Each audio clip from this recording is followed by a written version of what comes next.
vuelta, cambiamos de tema. 11 72 01 01 01. Voy a saludar al doctor Nicolás Salim. ¿Cómo le va, doctor? Bien, ahora ¿cómo estás? Gracias por venir. No, muchas gracias a vos por invitarme. Especialista en gastroenteritis, en gastroenterología, Gastroenterología. perdón. Ahora vamos a hablar de la gastroenteritis también. Si hay algo que hoy se destaca, es estos temas que de pronto en algún momento de la vida nos pasa a todos, ¿no? La presbicia, como decía el doctor Pulido, y esto del colon irritable. Sí, el colon irritable es dentro de las consultas que nosotros tenemos en gastroenterología y en otras especialidades la más frecuente. Llega a veces hasta un 20 o más de un 20% de las consultas tienen que ver con el colon irritable y con el resto también de las enfermedades que llaman funcionales. Si me permite, doctor, hemos preparado un informe. Sí. Compartimos con usted el informe acerca del colon irritable y otras hierbas por ahí y enseguida volvemos.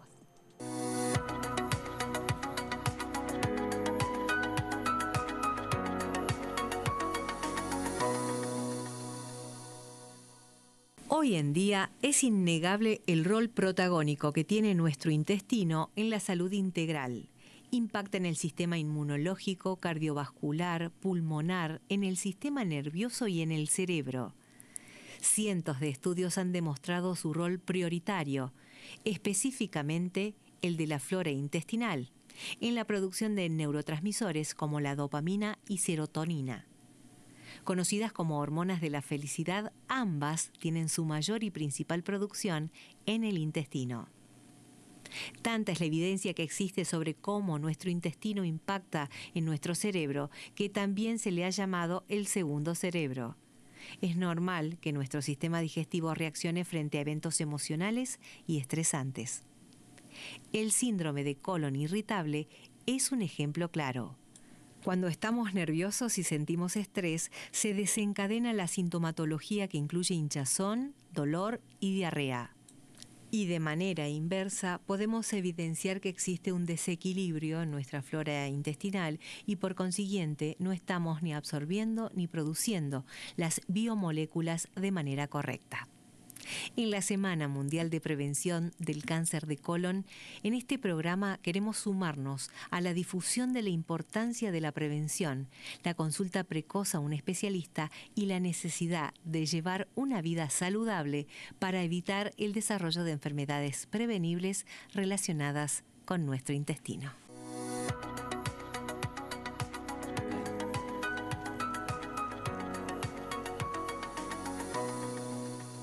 ¿A qué definimos como colon irritable? Específicamente, ¿cuáles síntomas? Específicamente el colon irritable es un conjunto de síntomas y signos. En general son pacientes que presentan dolor, distensión abdominal y cambio en el ritmo evacuatorio. Hay pacientes que tienen tendencia a tener diarreas, otros pacientes que tienen constipación y otros pacientes que llaman mixto que alternan periodos de diarrea con constipación. En general se asocian a dolor abdominal, el dolor puede ser focalizado, puede ser difuso y en general estos dolores mejoran con las deposiciones. Como yo te explicaba recién, son enfermedades funcionales, que quiere decir que uno no encuentra una causa orgánica, o sea, cuando se hacen los estudios no hay una lesión estructural, sino que tiene que ver más que nada con lo que estaba muy bien en el informe, en el eje cerebro-intestinal. El eje cerebro-intestinal es la relación que tiene el cerebro con el intestino, una relación que tiene de ida y vuelta, o sea, el intestino le manda señal al cerebro, el cerebro le manda señales al intestino, y cuando esa relación no funciona del todo bien, se producen todos estos síntomas. ¿A través de qué? De estos neurotransmisores como la serotonina, producen, por ejemplo, a veces pacientes que aumentan la motilidad intestinal, entonces eso produce diarrea, otros pacientes que disminuye la motilidad y produce constipación.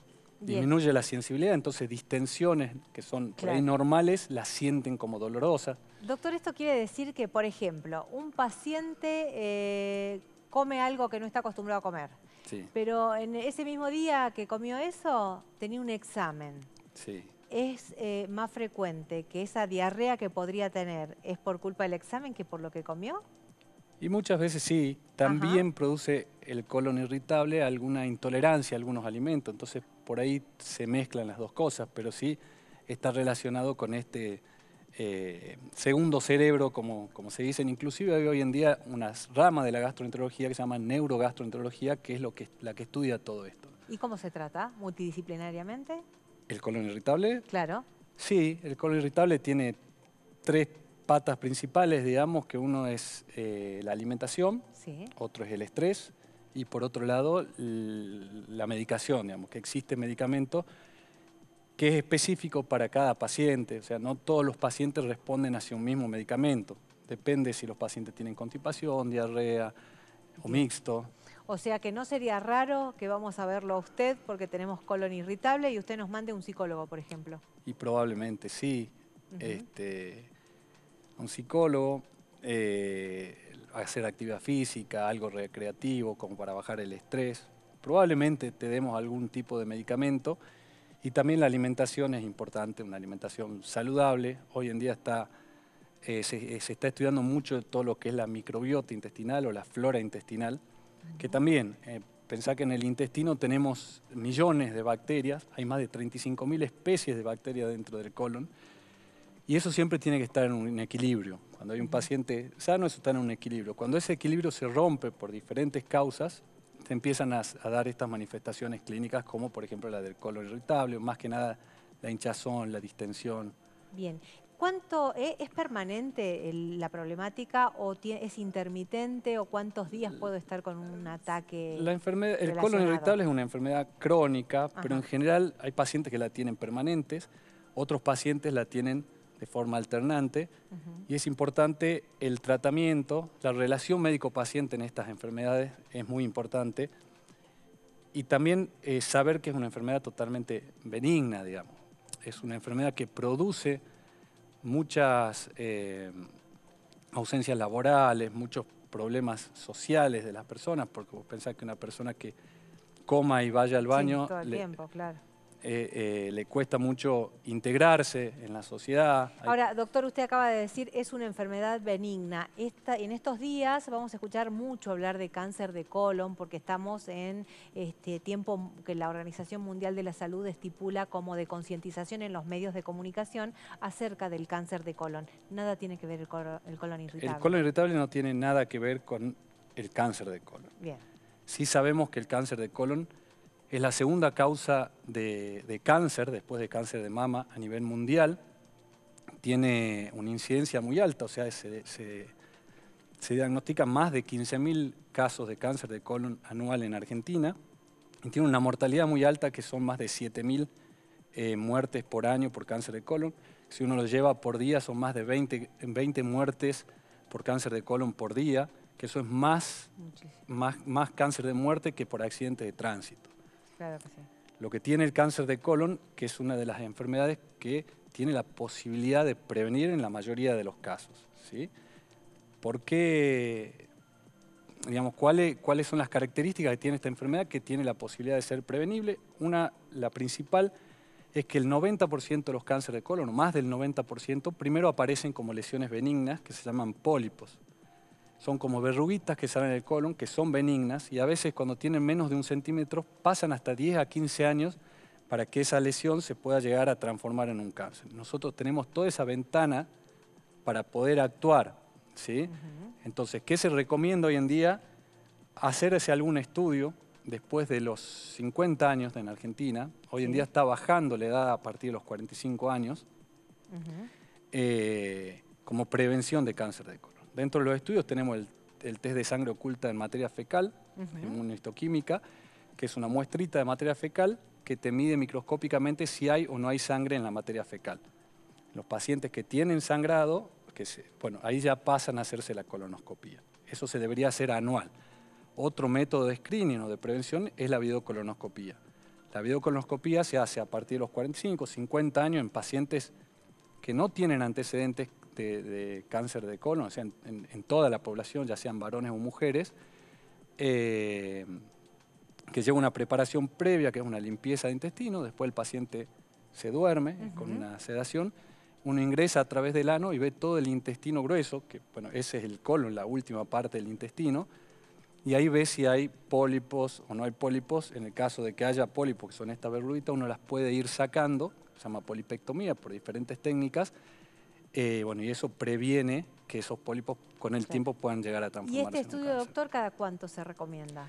Ese estudio se recomienda si el colon está limpio, Sí. si está hecho de una buena calidad de endoscopía, se llega hasta el ciego, o sea, se hace completo, se puede hacer cada 10 años, cada 5 a 10 años, por ahí uno recomienda. Ahora, si se encuentran pólipos, depende de los pólipos, la localización, el tamaño, probablemente el control se haga antes. Bien, ¿el estudio a partir de qué edad entonces lo recomendamos? En la población general, si uno va a hacer un estudio poblacional, un screening poblacional, a partir de los 50 años. Ahora, si uno tiene un paciente al frente en el consultorio, uno lo recomendaría hoy en día a partir de los 45 años. Bien, hombres y mujeres por igual. Hombres y mujeres. Siempre y cuando que no tengan antecedentes o riesgos elevados de tener un cáncer de colon. Por ejemplo, en pacientes que tienen antecedentes familiares de cáncer de colon o que tienen pólipos en los familiares con pólipos o ellos mismos pólipos, por ahí se hace antes del estudio, a partir de los 40 años o a partir de 10 años antes del diagnóstico del familiar de primer grado con cáncer de colon. Los pacientes que tienen enfermedad inflamatoria intestinal, que es la colitis ulcerosa o la enfermedad de Crohn, que no es lo mismo que el colon irritable. Bien, eso. También se hace antes y por ahí se hace más seguidos los estudios de prevención. Bien, llegamos hasta aquí con el tema de cáncer de colon porque ya habíamos hecho con el doctor un programa específico sobre esto, pero nos parecía importante refrescar, ¿no? La memoria y saber que tenemos que hacernos el control después de los 50 años y sacarnos esa preocupación porque los números son significativos en cuanto al cáncer de colon. Volvemos a colon irritable, ¿le parece? Dale. Y vamos a responder preguntas de nuestros televidentes. ¿Me podría decir el doctor Salín por qué voy tan rápido al baño después de comer? Diarrea, dice. Bueno, esa es una de las manifestaciones clínicas del colon irritable, que es la urgencia defecatoria, y en general se da después de las comidas. Si eso se asocia a dolor, uno, digamos, descartando algunas otras patologías, porque no deja de ser un diagnóstico de descarte, aunque el diagnóstico es clínico, o sea, tiene que ver con la anamnesis.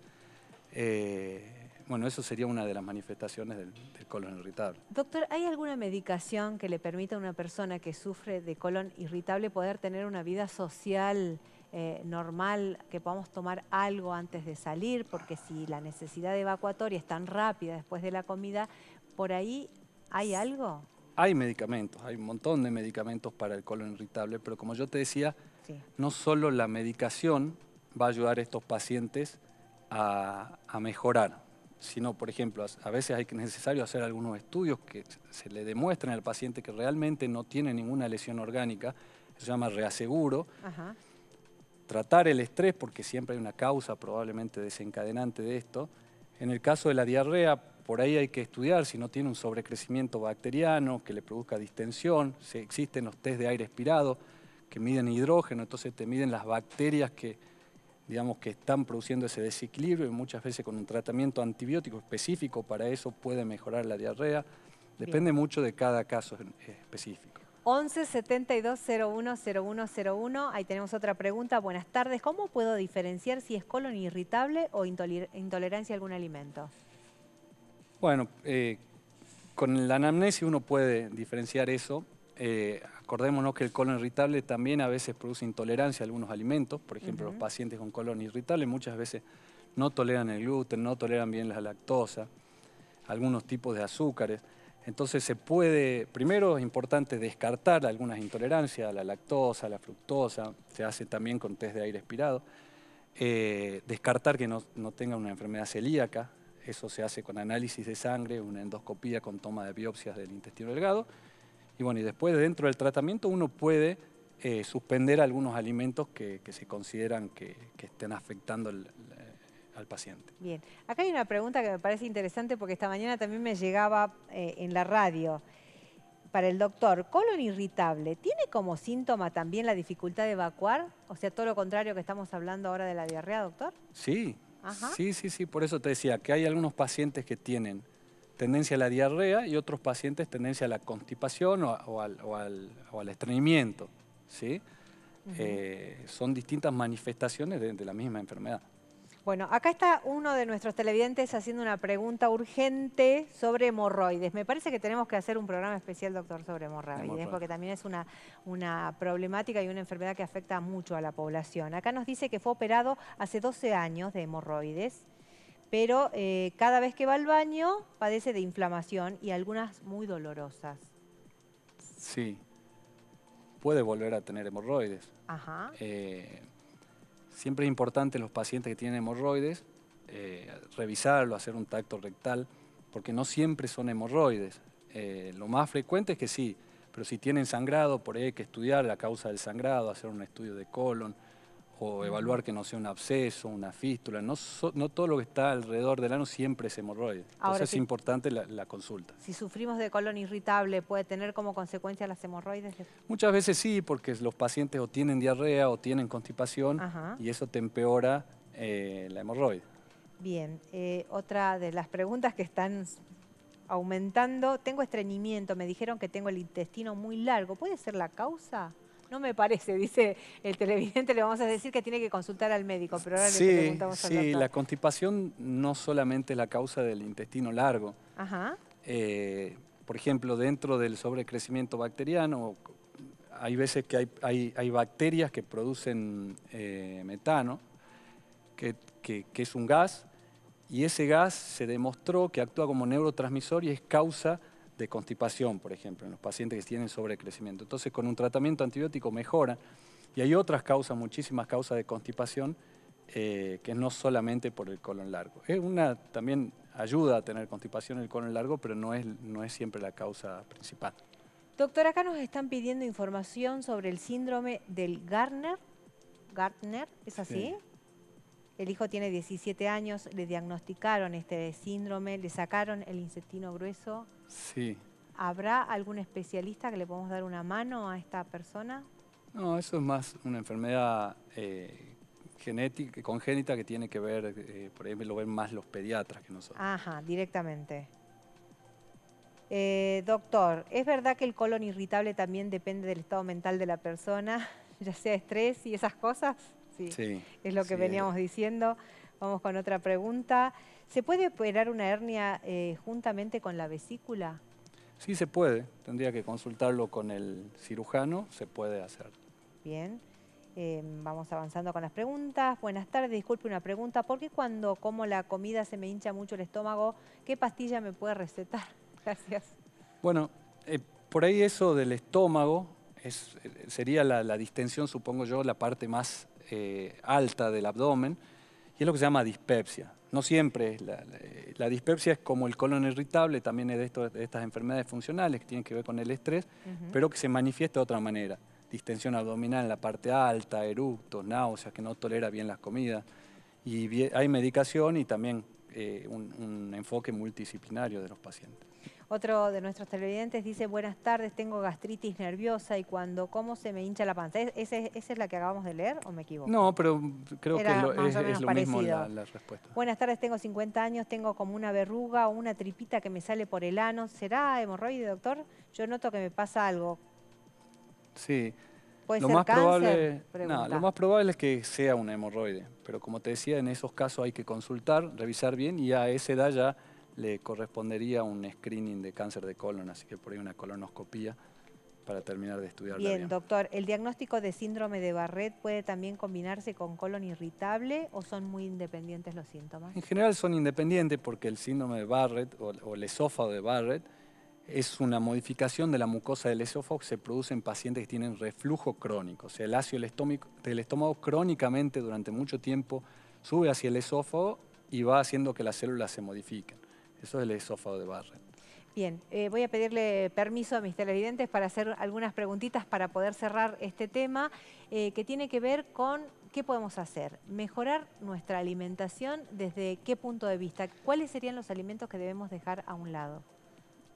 Los alimentos, digamos, por ahí deberíamos hacer una dieta saludable, variada en general, porque la microbiota intestinal necesita una alimentación variada. Masticar bien, comer horario, hacer todas las comidas, por ahí no acostarse después de las comidas, comer muchas fibras, frutas, verduras, cereales, evitar por ahí el consumo excesivo de carnes rojas. Y después específicamente para el colon irritable hay dietas que son muy restrictivas, como por ejemplo las FODMAPs, que son dietas que te sacan todas las azúcares de cadena corta, pero ese tipo de dietas deberían hacerse siempre junto con un nutricionista. ¿Por qué? Porque son muy restrictivas y deberían ser dietas muy cortas y después empezar a reinsertar los alimentos, porque son alimentos que son nutricionalmente muy importantes y que si uno no los consume puede empezar a tener deficiencia. O sea, todas las dietas que se hagan me parece que deberían estar acompañadas por un nutricionista. ¿La actividad física ayuda también? La actividad física, sí. ¿El descanso? El descanso, la actividad física. Algunas actividades como el yoga, como la meditación, también ayudan. Yo le iba a decir, el no hacerse mala sangre, porque si todo pasa por la cabeza directo al estómago y el estómago a la cabeza, me parece que primero tenemos que estar ahí acomodándonos, ¿no? Sí, también es importante saber que, a ver, no es que uno inventa los síntomas y hay toda una interconexión con neurotransmisores y con un montón de situaciones dentro de la actividad inflamatoria del colon que produce. Inclusive, como te decía, es una enfermedad crónica, o sea que hay algunas modificaciones que se modifican para siempre en esa persona.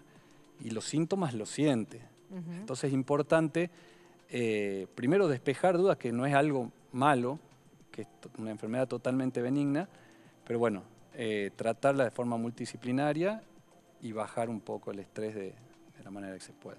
Estoy como acá embelesada en las consultas de nuestros televidentes. Muchas tienen que ver con el estrés, precisamente. Muchos sienten el impacto en el intestino del estrés, de las tristezas también y de la alimentación, por supuesto. Si podemos compartir algunas preguntas más con el doctor. Hace 15 años el doctor Salim, en el SEC, me operó por úlceras en el aparato digestivo durante años, hasta que el día de hoy no consigo que mi aparato digestivo funcione. No sé si soy hipertenso. ¿Tendrá que ver? Javier Guzmán nos dice eso. ¿Tiene que ver la operación? Por úlcera. Hay que ver qué eran las úlceras, digamos. Ajá, bien. Probablemente él es paciente de mi papá, porque en el SEC hace 15 años yo no estaba. Hay distintas causas de úlceras en el intestino. Hay algunas que tienen que ver con las enfermedades inflamatorias, como la colitis ulcerosa, la enfermedad de Crohn, y otras que son úlceras, por ejemplo, pépticas o úlceras por estrés, que están en la parte del duodeno, en la parte del intestino alto. En ese caso habría que ver bien cuáles fueron las causas de las úlceras. Bien, hay como preguntas que son como muy específicas. Tengo una verruguita al lado del ano. Otro más, puede ser cáncer, hay que consultar al médico. Hay que consultar, puede ser verruguitas como los papilomas, o puede ser una hemorroide, habría que ver. Buenas tardes, sufro de constipación, voy una vez por semana de vientre y como frutas y verduras y nada. En ese caso debería estudiarse un poco más la causa de la constipación, ver las tiroides, que no tenga, por ejemplo, antecedentes de Chagas, algún estudio funcional como la manometría no rectal para ver cómo funciona el intestino. El consumo de fibra es muy bueno, pero a veces no es suficiente. Entonces se puede dar algún tipo de tratamiento diferente que funciona muy bien para los pacientes, siempre y cuando sepamos bien la causa de la constipación. Bien, quisimos hacer una primera aproximación sobre este tema del colon irritable con el doctor, pero nos hemos quedado sin tiempo y son un montón las dudas que van llegando de nuestros televidentes que por ahí no tienen que ver específicamente con el colon irritable. Doctor, muchas gracias por haber venido. No, muchísimas gracias a vos. Bueno, nos queda hemorroides, constipación también, ¿no? Temas así como muy específicos que la gente necesita saber. Gracias, doctor, por haber venido. Les recordamos a ustedes que repetimos este programa el domingo a las 10 de la mañana por la pantalla de Canal 9 Multivisión. Muchas gracias por estar allí.